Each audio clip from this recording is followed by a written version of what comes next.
Jean-Jacques Michuet, vous êtes le directeur de la compagnie de la Tête de Mule qui organise le festival de la Fontaine du Rire qui commence ce week-end et il dure jusqu'au 15 avril.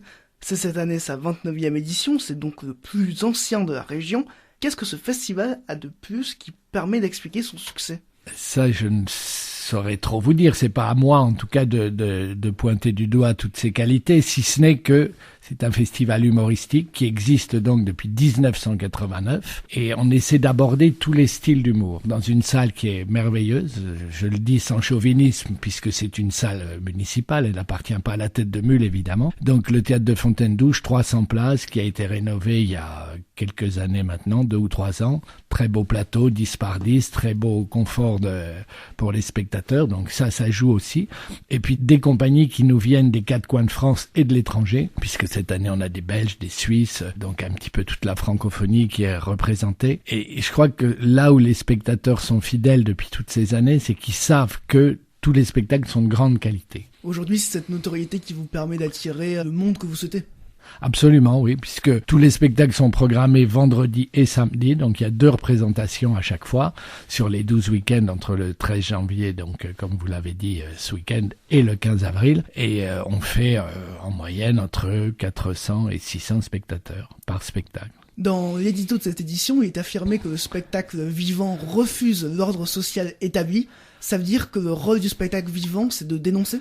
Oui, bien sûr, de dénoncer et aussi de rassembler et aussi de faire que les gens se sentent bien ensemble dans une période compliquée, parfois, dans le quartier de la Fontaine-Douche, mais aussi en France et dans le monde. On l'a vu avec les récentes élections et celles malheureusement peut-être à venir. Si le spectacle vivant existe, le théâtre en tout cas depuis 27 ou 28 siècles maintenant, c'est parce que les gens ont besoin de se sentir ensemble. Il reflète le monde, mais il le dépasse et il permet aux gens de se rassembler, quelles que soient les convictions.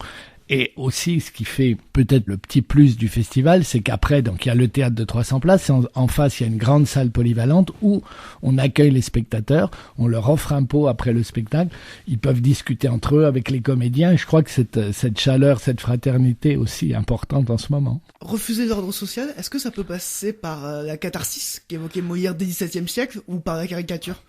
Les deux, mon capitaine. Et puis parfois, c'est des spectacles qui sont plus fins, d'autres qui sont plus poétiques, puisque encore une fois, on aborde tous les styles d'humour. Donc là, le premier, c'est un spectacle très familial qui s'appelle Mime de rien. Patrick Cotémoine qui fait des tournées dans le monde entier.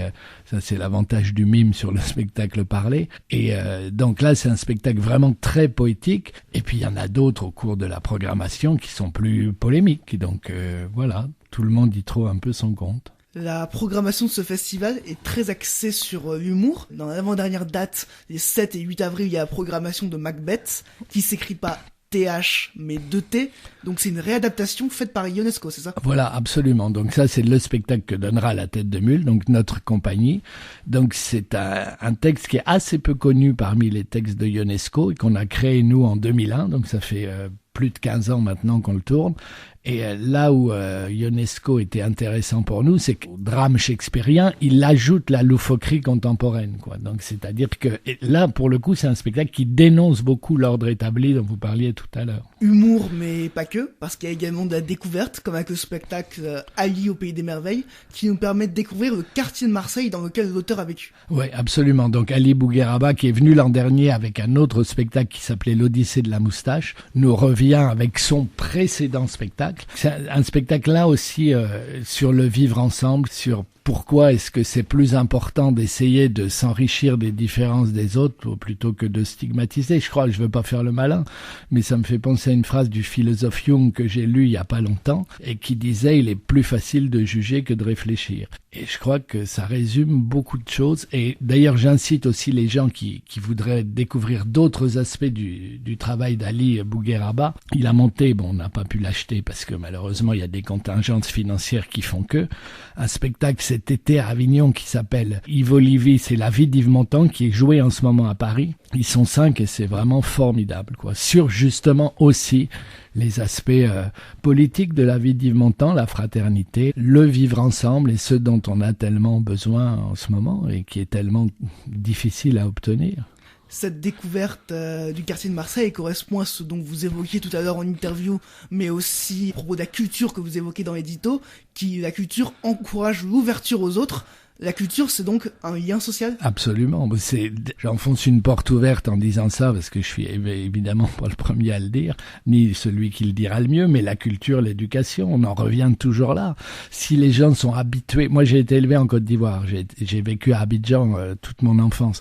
Et si les gens sont habitués à vivre ensemble, ils regardent pas les autres différemment. Et c'est pour ça que le quartier de Fontaine-Douche aussi est ce quartier dans lequel on est si bien et auquel on est tellement attaché depuis 1984, puisque la compagnie a été créée il y a plus de 30 ans, c'est que justement, c'est un quartier qui a tout, qui est stigmatisé souvent, alors qu'il y a la piscine, il y a la combat à la serpent, il y a le théâtre, il y a le lac. Le vivre ensemble, il est vraiment très présent. Alors, il peut y avoir, je veux pas non plus faire d'angélisme, il y a parfois des actes d'incivilité, voire pire, mais comme dans n'importe quel quartier de n'importe quelle ville, vous pouvez vous faire braquer votre voiture à Place d'Arcy.